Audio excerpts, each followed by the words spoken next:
Good morning. It is Wednesday, May 29th, 2019. Today we will be discussing the issue on transgender athletes competing in sporting events. There are many different opinions on this issue, and we will be focusing on two of them.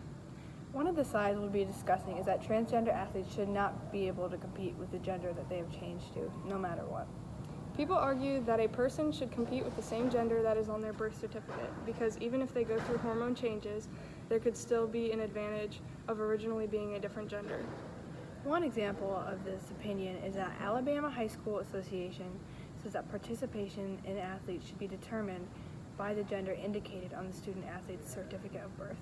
Men are naturally stronger and faster than women, so this would cause an unfair advantage. Now we will be traveling to a competition that was set up to show the natural advantage that males have over females. Once we get there, we will tell you what events we have in store for the evening. Our first competition today is a 100-meter dash between a biological male and a biological female who are both considered athletic. On your mark, get set, go!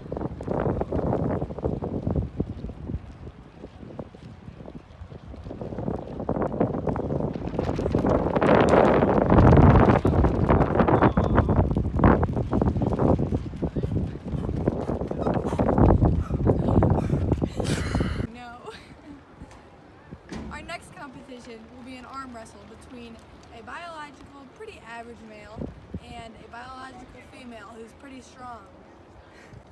On your mark, set, go!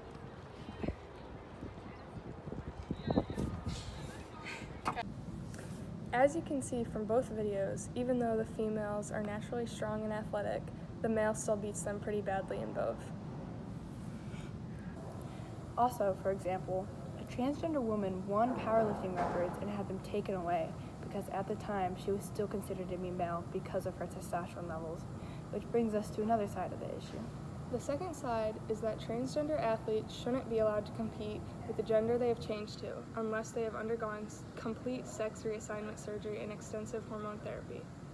Testosterone is a hormone that ultimately gives male the advantage over female, and males can undergo hormone therapy to lower their levels of testosterone to be equal to the average female. There has been many new rules put in place that involve transgender athletes, more leaning towards the side of allowing eligibility after these procedures are done. For example, the International Association of Athletes Federation ruled that women who have 5.0 or more nanomoles per liter of testosterone in their blood must compete with males. Another rule made is by the NCAA requires 1 year of testosterone suppression to be able to compete. Here is a clip showing an example of transgender women competing in track events. But Connecticut junior Selena Soule won't be competing in the 55-meter dash. She was edged out of the top 6 spots in part by 2 transgender runners, Andrea Yearwood and Terry Miller, both male at birth, now identifying as female. Terry set a girls' state indoor record.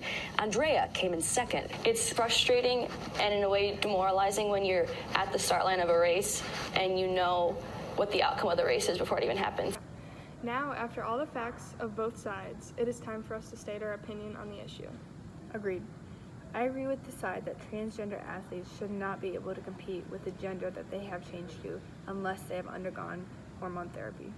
I would have to agree with you, Taylor.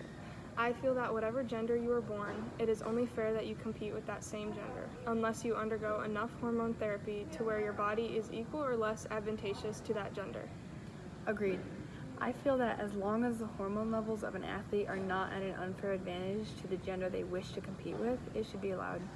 For example, if a natural-born male wanted to compete with a female, he would have to have his hormones lowered to that of a natural female or lower, which is to about 5.0 nanomoles per liter of testosterone in their blood. As for females competing with males, as long as their testosterone doesn't rise to a level above a natural-born male, they should be allowed to compete with them. I think there should be a pre, during, and post-season test to make sure the hormone levels of these athletes are being kept at a fair level. I agree. It's the only way to let these athletes compete and keep it at a fair level for everybody. In conclusion, there are many sides to every issue.